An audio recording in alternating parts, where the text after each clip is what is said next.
Z Fold. Z Fold est le nom qu'ont choisi Samsung pour faire connaître leur nouvelle gamme. Mate X.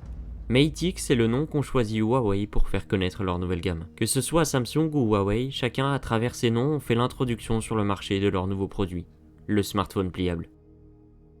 Outre que ma dernière phrase soit la définition même de l'innovation, ces deux smartphones la caractérisent. Avec l'envie d'avoir un écran toujours plus grand mais un smartphone qui tient dans la poche, le changement de form factor était essentiel. C'est en 2019 que Samsung et Huawei proposeront une alternative à ce problème, le smartphone pliable. Une technologie qui fait grand bruit, une technologie qui vient à faire briller les yeux de tout passionné de tech et d'innovation, mais aussi une technologie qui pose des questions. Comment peut-on littéralement plier un smartphone ?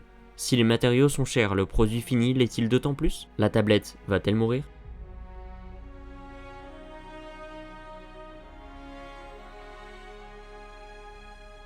À la différence des autres smartphones, l'écran des smartphones pliables n'est pas en verre, mais en plastique. Et avec beaucoup de recherches et sûrement beaucoup d'échecs, il y a eu la mise au point de la charnière. La charnière joue le rôle principal, puisque c'est justement grâce à elle que l'écran peut se plier.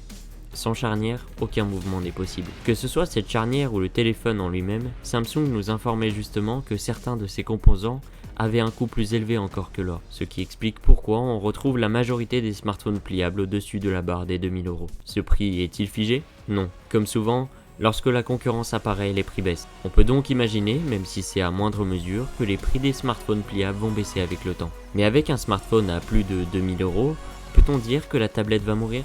Non, pas tout de suite. Bien que certains bousculent les codes, la tablette est là depuis des années et possède un système et une utilisation qui lui est définie. Quant au smartphone pliable, le système est perfectible et son utilisation potentielle reste floue.